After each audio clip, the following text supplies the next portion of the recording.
अल्हम्दुलिल्लाह नहमदुहु व नस्तईनुहु व नस्तगफिरुहु व नु'मिनु बिही व नतवक्कलु अलैहि व नऊज़ु बिल्लाहि मिन शुरूरि अनफुसिना व मिन सय्यिआति अमालिना मन यहदिहिल्लाहु फला मुदिल्ल लहु व मन युद्लिलहु फला हादिय लहु व नशहदु अन ला इलाहा इल्लल्लाहु वहदहु ला शरीका लहु व नशहदु अन्न सय्यदना व सनदना व नबिय्यना व हबीबना व मौलाना मुहम्मदन अब्दुहु व रसूलुहु सल्लल्लाहु तआला अलैहि व अला आलिहि व बारक व सल्लम तस्लीमन कतीरन कतीरा। अम्मा बाद, अऊज़ु बिल्लाहि मिनश शैतानिर रजीम। बिस्मिल्लाहिर रहमानिर रहीम। इन्न हाज़ल क़ुरआन यहदी लिल्लती हिय अक़वम। अन अब्दुल्लाह इब्न उमर क़ाल अन्नज़्रु इला कअबत इबादतुन अन्नज़्रु इलल आलिमी व फ़ी रिवायतिन अन्नज़्रु इलल आलिमी तक़ी इबादतुन अन्नज़्रु इला वजहिल वालिदैनि इबादतुन अन्नज़्रु इला किताबिल्लाहि इबादतुन।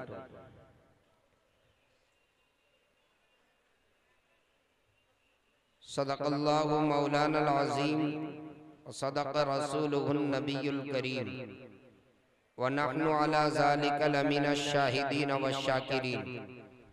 अल्लाहुम्मा सल्लि अला सय्यिदिना व सनदिना व नबिय्यिना व हबीबिना व मौलाना मुहम्मदिन व बारिक व सल्लिम।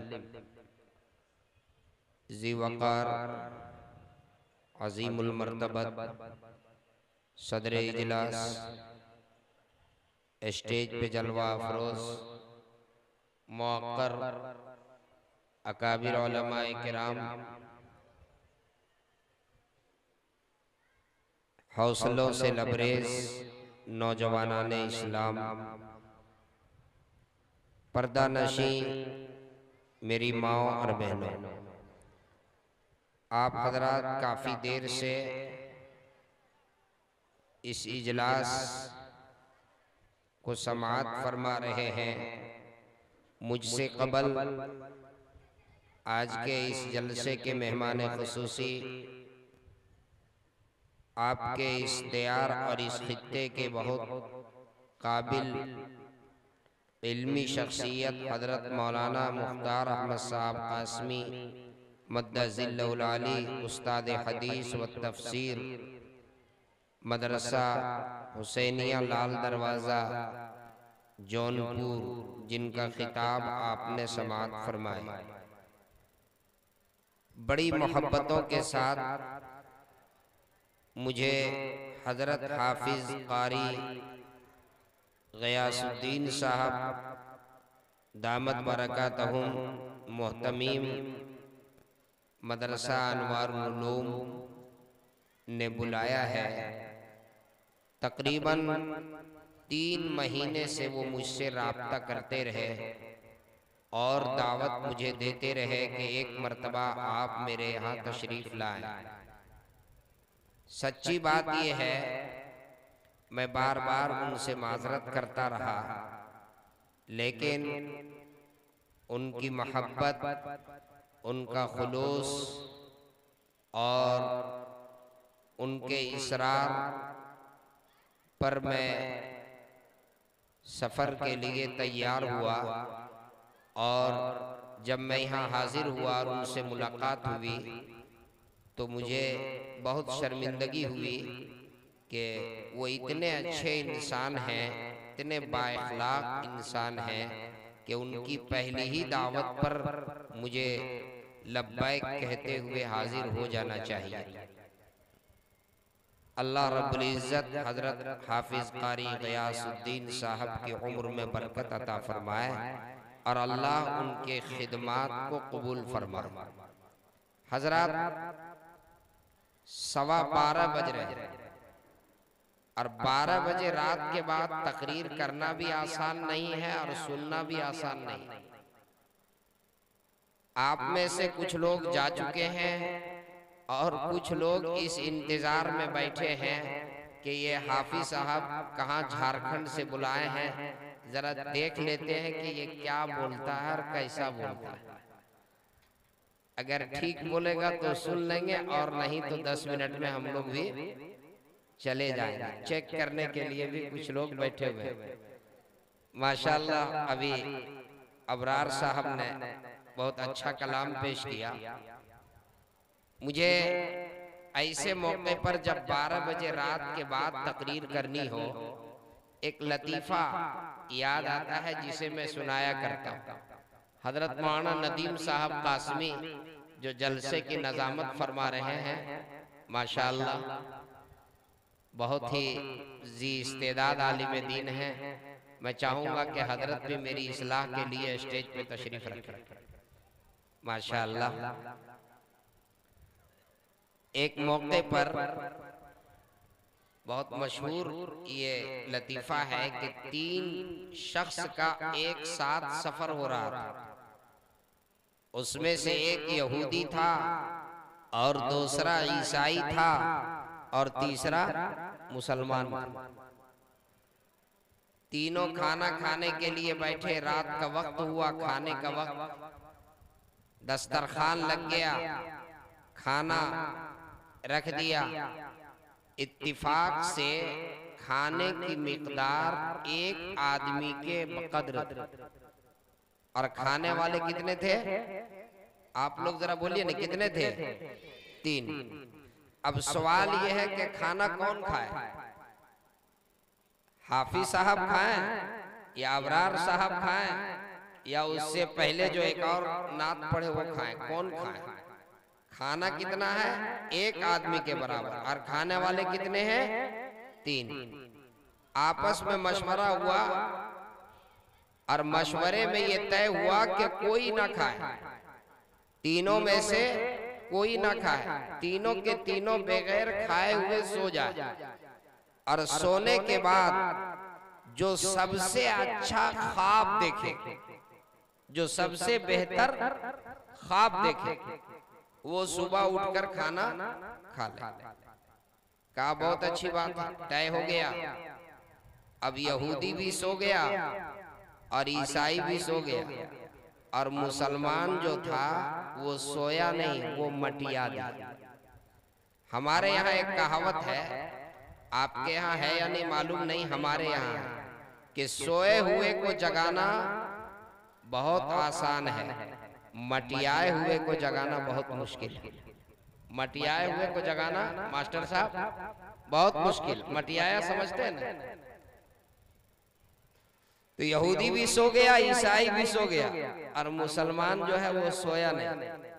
जब देखा कि दोनों खर्राटे लेने लगे तो वो उठा और बिस्मिल्लाहिर्रहमानिर्रहीम पढ़कर खाना साफ कर दिया, और खाना खाने के बाद दुआ पढ़कर अल्लाहुम्मा बिस्मिका अमूतु व अहया दुआ पढ़कर इत्मीनान से सो गए।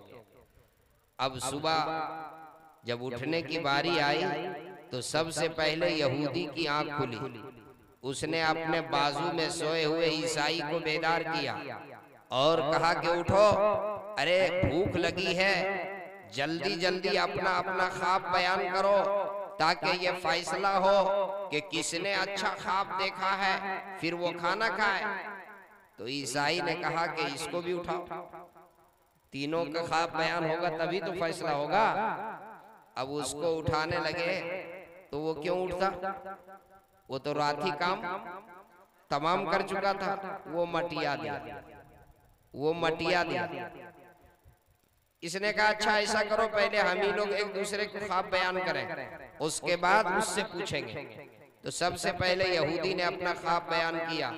कहा यार मैंने जो ख्वाब देखा है इससे बेहतर तो कोई ख्वाब हो ही नहीं सकता। कहा क्या देखा? कहा कि ख्वाब में मैंने अपने पैगंबर हजरत मूसा अलैहिस्सलाम को देखा और मेरे पैगंबर हजरत मूसा अलैहिस्सलाम मुझको लेकर कोहे तूर पर गए, उस मकाम मुकद्दस पर गए जहां अल्लाह रब्बुल इज्जत की तजल्ली नाजिल हुई थी। उस मकाम मुकद्दस की जियारत भी हुई। ये बताओ इससे अच्छा कोई ख्वाब हो सकता है? पैगंबर को देखा, मकाम मुकद्दस को देखा। ईसाई ने कहा, अरे अल्लाह के बंदे, तुम कोहे तूर ही तक पहुंचे और तुमने ये सोच लिया कि सबसे बेहतर ख्वाब मैंने देखा, तुमसे अच्छा मैंने देखा। कहा बताओ तुमने क्या देखा? कहा मैंने ख्वाब में अपने पैगंबर हजरत ईसा अलैहिस्सलाम को देखा और मेरे पैगंबर हजरत ईसा अलैहिस्सलाम मुझको लेकर पहला आसमान, दूसरा आसमान, तीसरा आसमान, चौथा आसमान, चौथे आसमान पर लेकर के गए। तुम तो कोहे तूर ही तक पहुंच सके और मैंने चारों आसमानों का सैर किया। ये बताओ तुम्हारा ख्वाब अच्छा है कि मेरा ख्वाब अच्छा? कहा ये फैसला तो बाद में होगा, पहले इसको उठाओ, इससे पूछो कि इसने क्या देखा। अब उसको तो दोनों का ख्वाब सुन ही रहा था, मटियाए हुआ था। उसको उठाया, कहा यार तुम जल्दी से ख्वाब बयान करो ताकि फैसला हो कि किसका ख्वाब अच्छा। भूख लगी है, खाना खाएंगे।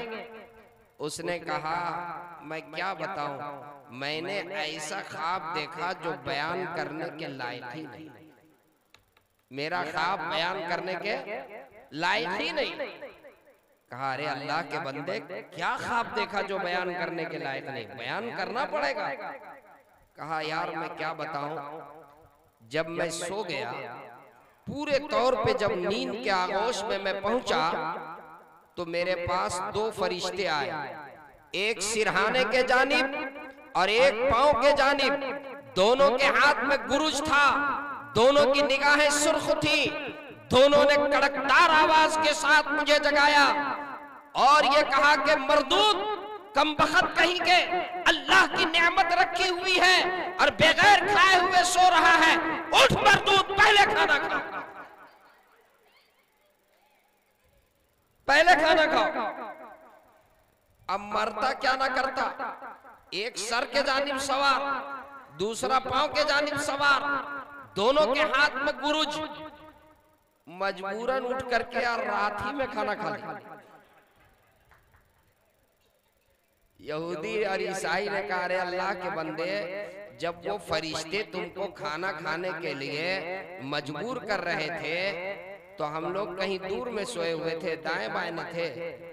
अरे दाएं बाएं ने तुम्हारे बाजू में हम लोग सोए हुए थे, तो तुमने हम लोगों को क्यों नहीं उठाया? कहा अल्लाह के बंदे, मैंने तो इतनी जोर से शोर मचाया, इतनी जोर से हल्ला मचाया, मेरे शोर की आवाज कब्रिस्तान के मुर्दों ने भी सुनी होगी। इतनी जोर से मैंने शोर मचाया, लेकिन तुम में से एक कोहे तूर पे था और दूसरा चौथे आसमान पर था।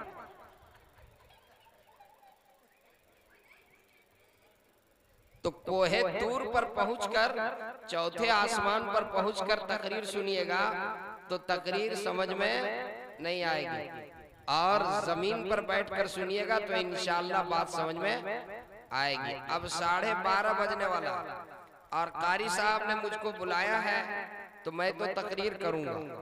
बस आपसे एक गुजारिश है, आप इजाजत देंगे कि आधा घंटा बयान कीजिए तो मैं आधे घंटे में बात खत्म कर दूंगा। आप इजाजत देंगे 20 मिनट तो 20 मिनट पर, आप इजाजत देंगे 10 मिनट तो 10 मिनट पर। मैं जबरदस्ती तकरीर करने वाला मुकर्रिर नहीं हूँ, बस जितनी इजाजत उतनी ही देर में बात करूंगा। आपसे एक मेरी गुजारिश होगी, बीच में जब तक मेरी बात पूरी ना हो जाए कोई बीच में उठेंगे नहीं, हाथ उठा कर कहिए इंशाअल्लाह। और अभी बहुत हमारे नकीबे जलसा नारा लगा रहे थे और मुझसे पहले हजरत मौलाना ने भी नारा लगाया। जरा मजलिस के अंदर गर्मी आ जाए, मैं भी एक नारा लगा दूं, क्या ख्याल? नारे तकबीर, मदरसा अनवारुल उलूम जिंदाबाद जिंदाबाद। हजरत हाफिज कारी क़यासुद्दीन साहब, अरे कहिए जिंदाबाद जिंदाबाद। अच्छा, मैं बात शुरू करूं, थोड़ा सा बुजुर्गों से एक गुजारिश करूंगा, ये बीच में जो कुर्सी खाली है, अगर उस कुर्सी को आप लोग भर दें, पूर्ण कर दें, तो बड़ी मैं शुक्रगुजार होऊंगा। आ जाइए माशाल्लाह, जरा कुर्सी के साथ आगे आइए, कुर्सी के साथ, कोई जगह बीच में खाली ना रहे, आगे आइए। सबसे ज्यादा डिस्टर्ब तो ये मीडिया के लोग करते हैं, बीच में ये लगा दिए, आगे सामने नजर नहीं आ रहा है। आगे आइए, आगे आइए। ए बाबू, कौन सा मीडिया है, कौन सा मीडिया है? इस्लामिक चैनल, ठीक है, आगे आइए। माशाल्लाह, देखिए मैं पहली बार आजमगढ़ आया हूं, इससे पहले मैं खैराबाद आ चुका हूं, जहानागंज आ चुका हूं। आजमगढ़ ये इल्मी सरजमीन है और यहाँ के हमारे असातिज़ा बड़े बड़े उलमा और मुहद्दिसीन आजमगढ़ में अल्हम्दुलिल्लाह जन्म लिए और आज भी बड़े बड़े उलमा और मुहद्दिसीन आजमगढ़ के में मौजूद है। पूरे मुल्क हिंदुस्तान में नहीं, पूरी दुनिया में आजमगढ़ का नाम इल्मी दुनिया में अल्हम्दुलिल्लाह रोशन है।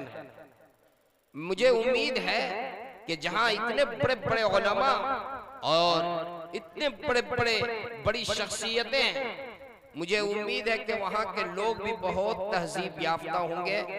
मैं जब यहाँ आकर के बैठा तो थोड़ी देर तक मैं मायूस हो गया, क्या तकरीर करूंगा, मजमे की कैफियत अजीब सी बनी हुई थी।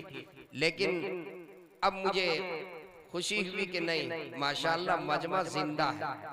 देखिए ये 4 हुफ़ाज़ हैं आपके सामने, इन चारों हुफ़ाज़ के सरों पर दस्तार बांधी गई है। जलसे का उन्वान है जलसे दस्तार बंदी।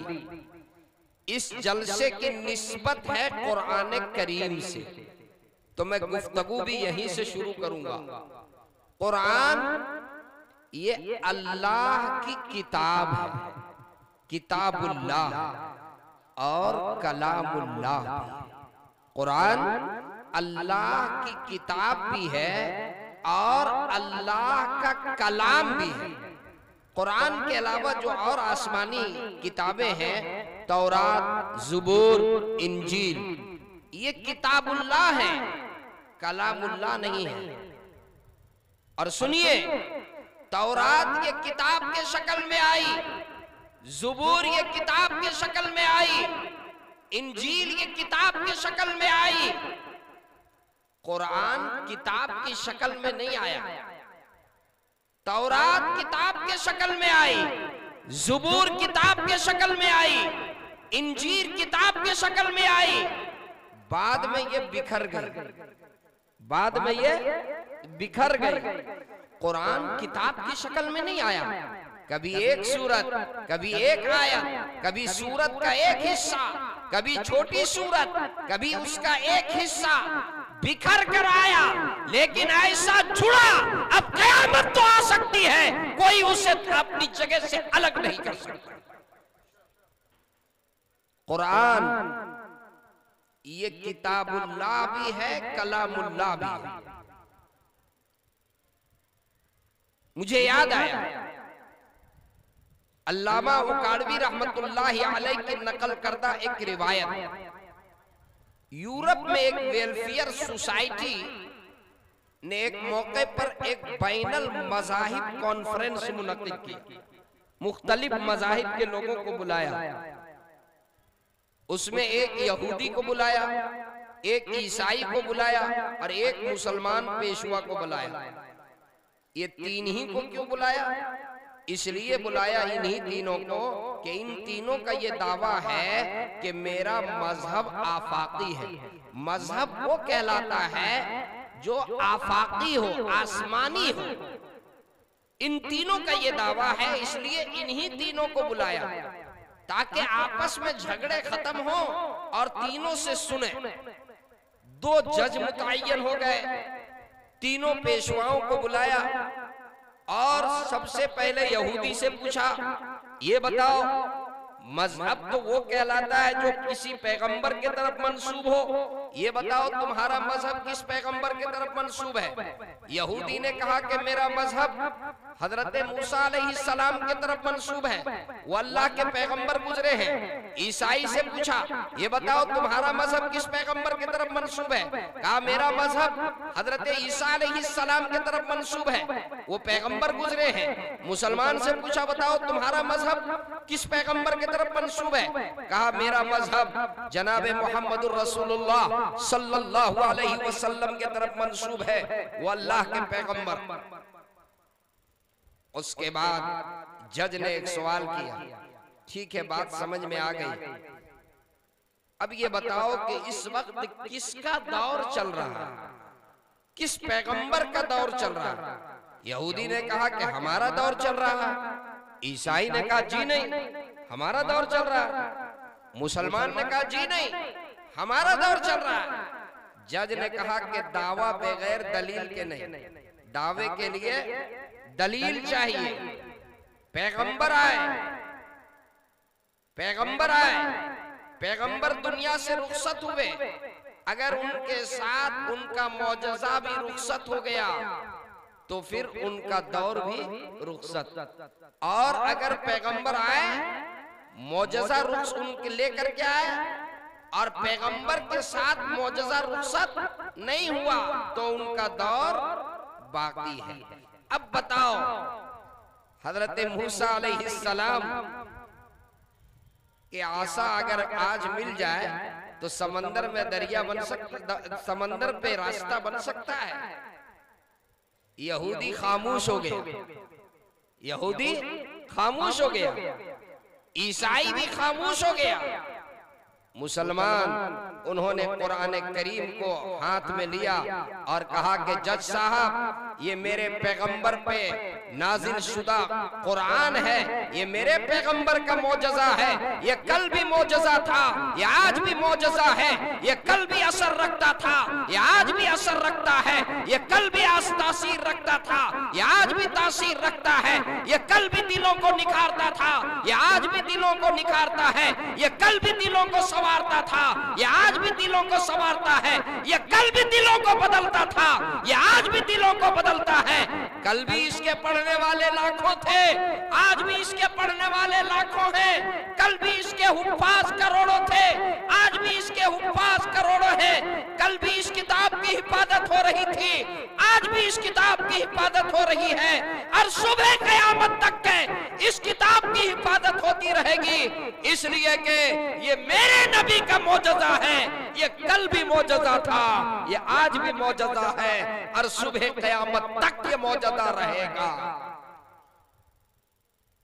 कुरान के पारों में तेरे नाम का चर्चा, कुरान के पारों में तेरे नाम का चर्चा है, चांद सितारों में तेरे नाम का चर्चा। गुलशन के हर एक रंग में गुल में तेरी खुशबू, गुलशन के हर एक रंग में गुल में तेरी खुशबू, रंगीन बहारों में तेरे नाम का चर्चा। मौजों की रवानी में तलातुम में बहर में, मौजों की रवानी में तलातुम में बहर में, खामोश किनारों में तेरे नाम का चर्चा। मस्जिद हो के मेहराब, मुसल्ला हो के मिंबर, मस्जिद हो के मेहराब, मुसल्ला हो के मिंबर, हमको मिला चारों में तेरे नाम का चर्चा। और कहता है कमर फिर वो कभी उंगली उठाए, कहता है कमर फिर वो कभी उंगली उठाए, उंगली के इशारों में तेरे नाम का चर्चा, उंगली के इशारों में तेरे नाम का चर्चा। कुरान कल भी मौजज़ा था, आज भी मौजज़ा है। कुरान करीम ये अल्लाह की किताब और अल्लाह का कलाम।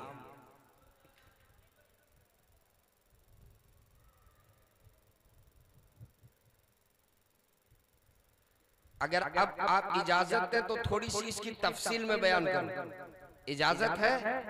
बात समझ में आ रही है जी?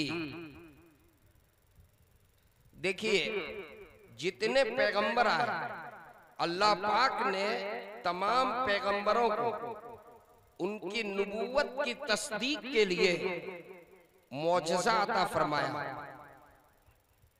उस वक्त के हालात और तकाजे के एतबार से मौजज़ा दिया।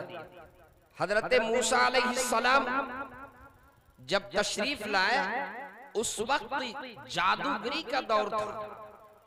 बड़े बड़े जादूगर हुआ करते थे, जादूगरी सिखलाई जाती थी, जादूगर अपना करतब दिखलाया करते थे। हजरत मूसा अलैहिस्सलातु व तस्लीम एक तरफ खड़े हैं, एक तरफ अल्लाह के कलीम हैं, एक तरफ फिरौन का दरबार लगा हुआ है और फिरौन तख्त के ऊपर बैठा हुआ है। फिरौन ने ऐलान किया है, पूरे जादूगरों का पूरा काफिला आया हुआ है। 1000 ऊंट के ऊपर जो है रस्सियां लाद करके जादूगरों ने लाया है। एक तरफ पूरे जादूगर हैं, एक तरफ फिरौन है, एक तरफ फिरौन का दरबार है, एक तरफ अल्लाह का कलीम और उनके भाई हजरत हारून अलैहिस्सलाम एक तरफ है। और फिरौन से जादूगर जो है एक दूसरे को सौदा कर रहा। अगर जीत जाएंगे तो क्या दोगे, अगर जीत जाएंगे तो क्या इनाम मिलेगा। सुनिए तवज्जो के साथ, जब फिरौन के हुक्म से जादूगरों ने ऊंट पे जो रस्सियां लाद करके लाया था, हजारों ऊंट पर रस्सियां लदी हुई थी। जब वो रस्सियां मैदान में डाल दी तो वो रस्सियां सांप दिखाई देने लगी, सांप की शक्ल इख्तियार कर ली। अल्लाह के कलीम हजरत मूसा अलैहिस्सलाम परेशान हो गए, अरे अल्लाह ये रस्सियां भी सांप बन गई, अब मैं अपनी आशा डालूंगा वो भी सांप की शक्ल इख्तियार करेगा। अल्लाह मौजज़ा और जादू में फर्क कैसे महसूस होगा। अल्लाह रब्बुल इज्जत ने फरमाया, ऐ मूसा तुम परेशान ना हो, अलकी आसा, अपनी आशा डाल दो, अभी समझ में आ जाएगा, अभी फर्क समझ में आ जाएगा। जादू और मौजज़ा में हजरत मूसा अलैहिस्सलाम अपनी आशा डालते हैं। फैज़ा हिय तल्क़फ़, वो आशा वो एक अज़दहा की शक्ल इख्तियार करता है और एक ही नवाला में तमाम रस्सियों को जो सांप की शक्ल में बदल गई थी, वो तमाम को एक निवाले के अंदर वो निगल गई। हजरत मूसा अलैहिस्सलाम की आशा वो अज़दहा एक निवाले में सबको निगल गई। फिरौन घबरा गया और छुपने की कोशिश करने लगा। बल्कि रिवायत में है कि हजरत मूसा अलैहिस्सलाम की तरफ तख्त से जब अज़दहा ने उधर ये किया तो वहीं उनके गोद में जाकर, तो हजरत मूसा अलैहिस्सलाम के जमाने में जादूगरी की शोहरत थी और जादूगरी का दौर था। अल्लाह ने अपने पैगंबर को ऐसा मौजज़ा दिया कि सारे जादूगर जो है वो सजदे में गिर गए। हजरत ईसा अलैहिस्सलाम का दौर आया, उस वक्त किस चीज की शोहरत थी? फन्ने तिब, हिकमत, बड़े बड़े डॉक्टर, बड़े बड़े तबीब उस वक्त हुआ करते थे।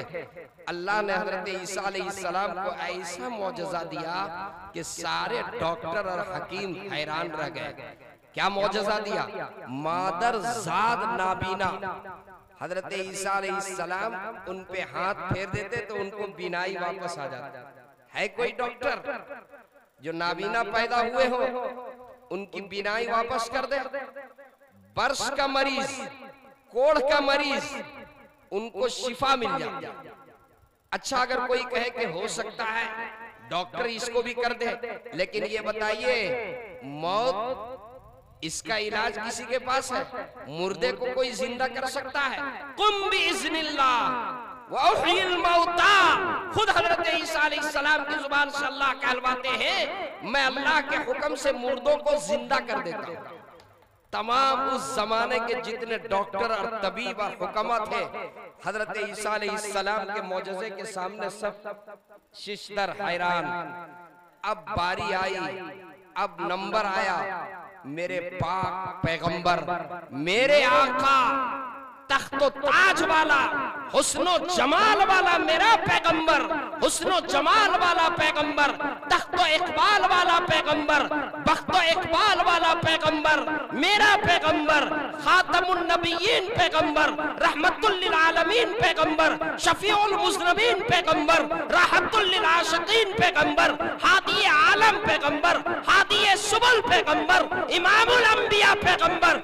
मेरे आका की बारी आई, मेरे आका का जमाना आया। उस वक्त शेरो शायरी का दौर था, फसाहत और बलागत का दौर था। अहले अरब पूरी दुनिया को अपने सामने अजम कहते थे। अजम के माने गोंगा। अरब अपने सामने सबको गोंगा समझते थे। और ऐसी जुबान में इतनी वुसअत थी कि जंगल के दरिंदा शेर के लिए, जंगल के दरिंदा शेर के लिए 500 नाम था। सर के बाल का अलग नाम, पलकों के बाल का अलग नाम, अबरू के बाल का अलग नाम, दाढ़ी के बाल का अलग नाम, जिस्म के बाल का अलग नाम, इंसान के बाल का अलग नाम, जानवर के बाल का अलग नाम, बकरे के बाल का अलग नाम, ऊंट के बाल का अलग नाम, दुम्बे के बाल का अलग नाम।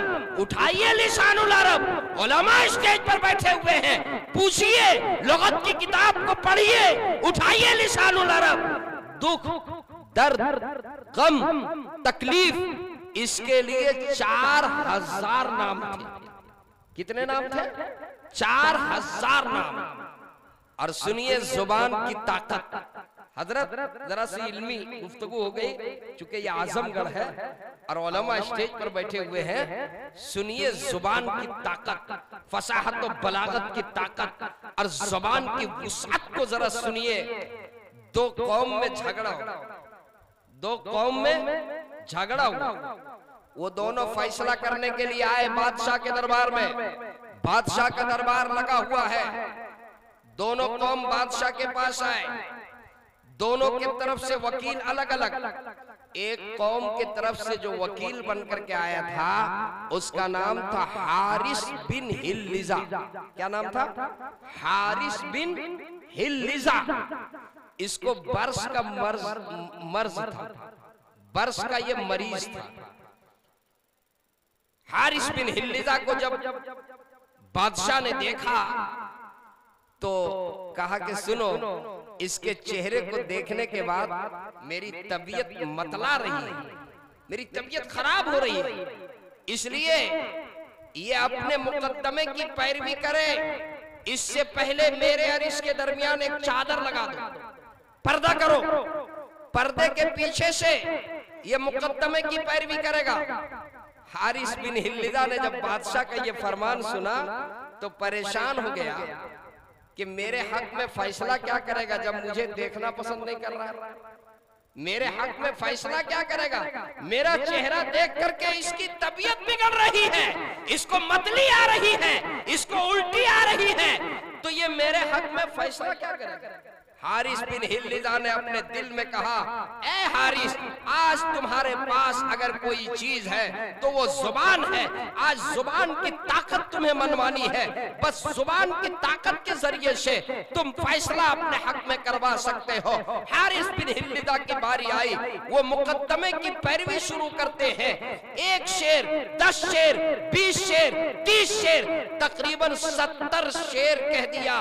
अरबी में वो मुकद्दमा भी अरबी में शेर में पेश किया और दलील भी शेर में पेश किया, और नेज़े के ऊपर यूं हथेली रख करके और वो शेर पढ़ रहा था, और इतनी फसाहत के साथ और इतनी बलागत के साथ, इतने वज्द में वो पढ़ रहा था कि नेज़ा जो है हथेली के बाहर निकल गया, हथेली के बाहर नेज़ा निकल गया, खून के फुआरे हैं और वो शेर कहता जा रहा है।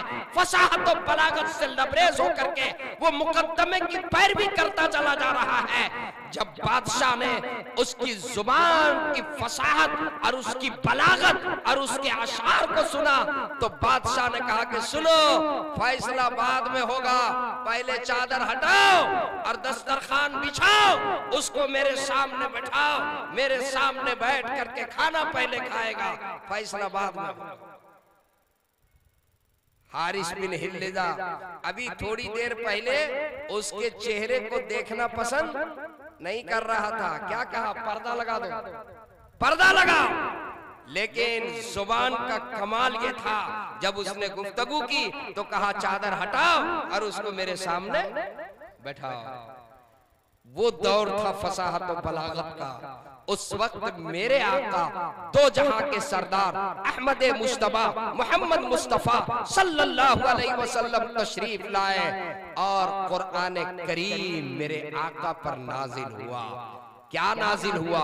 अलिफ लाम मीम ज़ालिकल किताबु ला रैब फीह। कहीं फरमाया अलिफ लाम मीम, कहीं फरमाया अलिफ लाम रा, कहीं फरमाया हा मीम, कहीं फरमाया ताहा या ऐन साद काफ हा या ऐन साद जिक्र रहमति रब्बिका अब्दहू ज़करिया।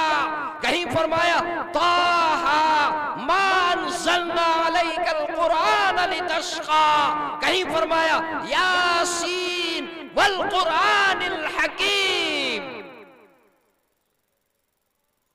अल्लामा अनवर शाह कश्मीरी रहमतुल्लाहि अलैह लिखते हैं, कल कयामत के दिन कयामत का एक लुत्फ ये होगा, यौम तुबला सराइर, सीनों के राज जब खुलेंगे तो ये राज भी खुलेगा। ये 29 कुरान करीम में 29 मकामात पर ये हुरूफ मुक़त्तिआत हैं। इसके क्या मानी है, इसके क्या मतलब है? कल कयामत के दिन अल्लाह रब्बुल इज्जत के दरबार में ये राज खुलेगा। मेरे दोस्तों, जी तो ये चाहता था कि अज़मत कुरान पर मैं मजीद गुफ्तगू करूं, लेकिन वक्त की नज़ाकत में इसकी गुंजाइश नहीं है कि मैं इस मौजू को मजीद आगे लेकर के चलूं। ये तो एक झलक मैंने पेश किया कुरान की अज़मत पर।